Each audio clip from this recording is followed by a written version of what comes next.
Hello and welcome back to the MCYT Metazine. I'm Rez, and today we've got Gh0st0m, whose piece accompanies Mack's piece on feedback loops in MCYT fandom. When you saw the list of prompts the analysts had proposed, what drew you to this piece in particular? When I applied for the project, I had been going through a rabbit hole reviewing old DSMP VODs and life series interactions, so when I got told Mack would be doing a project regarding fandom canon interaction and communities, I was pretty thrilled. I'd initially intended to do 2 pieces, one for each fandom, but wasn't able to due to some scheduling stuff. In the end, I chose to do the library piece, as I'm not the best at backgrounds and really wanted to push myself with them. Plus, with the collaborative nature of library environments, being able to reference other works, tidbits, and ideas such as ATUS, it seemed to fit. What would you most like people to take away from your piece? I'm not all too sure. Generally, I just hope it's cute and does the essay justice, cause I had a blast working on it. What are you proudest of in this piece? Oh, okay, there's a few things. The background details were a blast to try and include, and I enjoyed doing the background/set. However, I think I'm proudest of how the lighting turned out. I'm not the best at it, so fiddling with color balances to look nice was such a task. Is there anything from this piece you'll be taking with you into the future?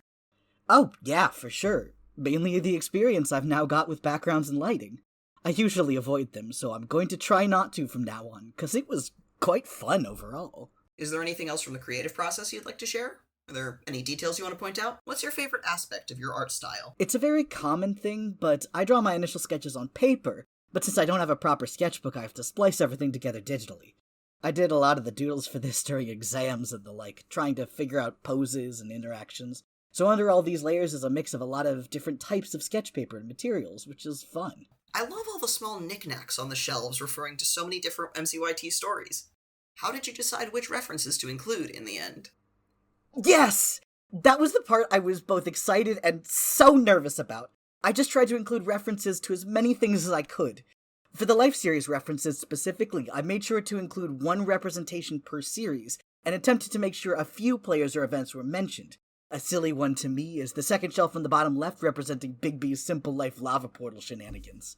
Other than that, I asked Mack for a few items related to Evo SMP specifically, which included Ender Portal's eyes, a little link to Grian, and the End Island. Why did you choose Martin, Grian, and a Watcher statue as the characters behind the desk? It felt like a good way to represent the collaborative lore aspect. I know a lot of fans see the Watchers as a representation of the audience, especially after Secret Life and the comment's direct involvement in task-making, so it just seemed fitting to add as one of the first official nods to the Watchers in the Life series. As for Grian and Martin, it's a bit more simple. As in Grian's case, he's more involved with the direct creation process of the games, hence the plethora of Watcher-related fan series and lore, and Martin prides himself on integrating lore such as the listeners and Watchers into his series themselves, cheekily mentioning them whenever he can.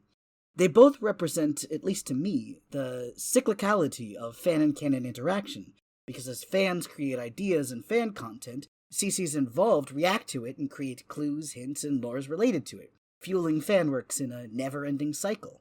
Your work is charmingly soft, always bright and glowing. How do you achieve that effect? Is there something that inspired you to add a gentle glow to your style?